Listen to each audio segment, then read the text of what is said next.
सत्य के मार्ग पर राजा विक्रमादित्य। उज्जयिनी नगरी एक समृद्ध राज्य जहां प्रजा मानती थी कि उनके राजा का निर्णय ही भगवान की इच्छा है। राजा विक्रमादित्य एक न्यायप्रिय, धैर्यवान और अद्भुत साहस के प्रतीक थे। हर सुबह दरबार में प्रजा की समस्याएं सुनते और रात बीतती ध्यान और ईश्वर के नाम में। एक दिन एक रहस्यमयी साधु दरबार में आया। फटे वस्त्र, आंखों में विचित्र चमक। उसने कहा, राजन, मेरे पास एक अद्भुत शक्ति से युक्त बेताल है। उसकी सहायता से मैं महाशक्तिशाली साधना कर सकता हूं। पर इसके लिए मुझे चाहिए एक साहसी योद्धा जो उसे श्मशान तक लाकर दे। क्या आप तैयार हैं? राजा ने बिना झिझक उत्तर दिया, मैं राजा हूं।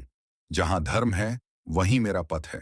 बस यहीं से शुरू हुई विक्रम की रात की यात्रा, घने जंगलों से होते हुए श्मशान की ओर। कंधे पर बेताल को उठाए वह बढ़ते रहे। लेकिन बेताल था एक चालाक आत्मा। वह बोला, मैं तुम्हें कहानी सुनाऊंगा। अगर तुम उत्तर दोगे तो मैं वापस चला जाऊंगा, लेकिन अगर चुप रहो तो मैं तुम्हारे साथ चलूंगा। राजा चुपचाप आगे बढ़ते रहे। बेताल ने कहा, एक राज्य में दो मित्र थे, एक राजकुमार, दूसरा गरीब ब्राह्मण का पुत्र। युद्ध में राजकुमार ने अपने प्राण दे दिए और ब्राह्मण पुत्र ने अपने ज्ञान से पूरे राज्य की रक्षा की। बताओ, कौन महान?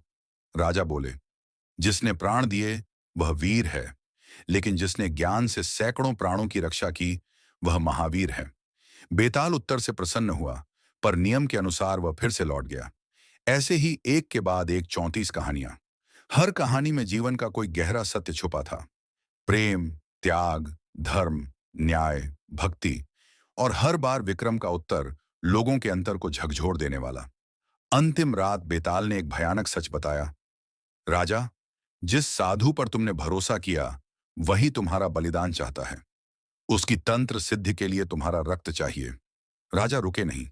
बोले, मैंने वचन दिया है। वचन निभाना ही मेरा धर्म है। यदि मेरी मृत्यु भी हो जाए तब भी मैं सत्य का मार्ग नहीं छोड़ूंगा।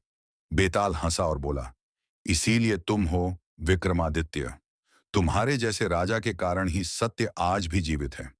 मैं तुम्हें एक मंत्र देता हूं जो तुम्हें उस साधु से बचाएगा। श्मशान में जब साधु बलि देने चला, विक्रम ने मंत्र का उच्चारण किया और साधु उसी क्षण अपने पाप में नष्ट हो गया। राजा विक्रमादित्य उज्जैनी लौटे। अब वे केवल राजा नहीं थे, वे बन गए एक आदर्श, एक जीवंत प्रेरणा। अंतिम पंक्तियां वीडियो के अंत में।